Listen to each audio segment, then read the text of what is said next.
about the access to information here at Queen's Park and the Ontario government. These are the types of things that lead to scandals like the Green Belt and the other bills that have come forward, the Skills Development Fund, the things that people wouldn't otherwise know about that are accessed through the Access to Information and Freedom of Information laws. Today, the bill was passed, the budget bill that also includes changes, major changes to that law. And as a result, the opposition here at Queen's Park has been very critical, and that was very apparent in the legislature today. Show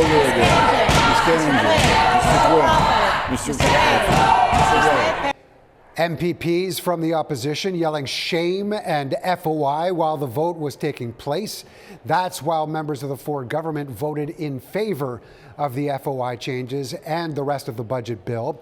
The FOI law will limit public and media access to certain government documents, effectively keeping records and information and data involving Premier Ford, his cabinet from scrutiny, and that's going to be retroactive as well. So any requests that have been made before now may not come forward.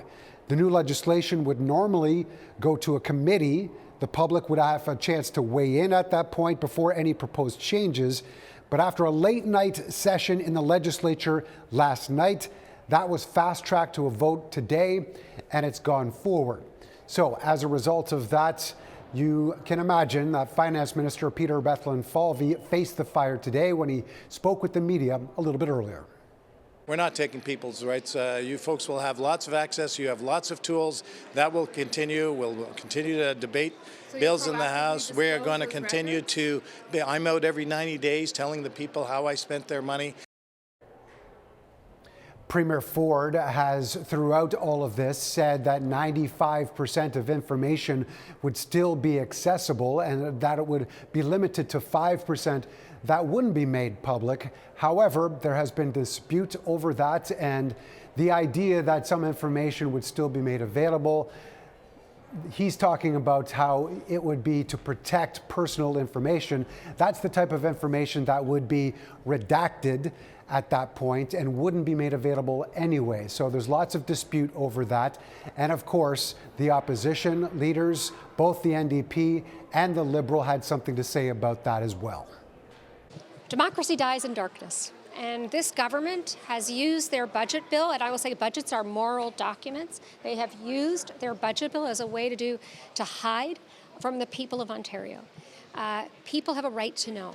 They have a right to know, first and foremost, how their tax dollars are being spent and why government is making decisions, the decisions that they're making. People of Ontario aren't going to know what's going on in their government. And it's not just for the Premier's government. It's for all governments. It's for all parties. It's for all people working in the public service.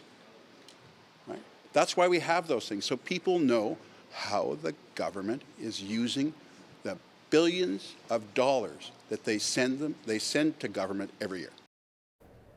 So the vote happened today as a result of the legislature taking another break tomorrow and all next week before returning. However, the Liberal Party has said at that point they plan on trying to introduce more motions to bring the FOI back to the surface to try and have more debate and see what more they can do to try and stop this from happening.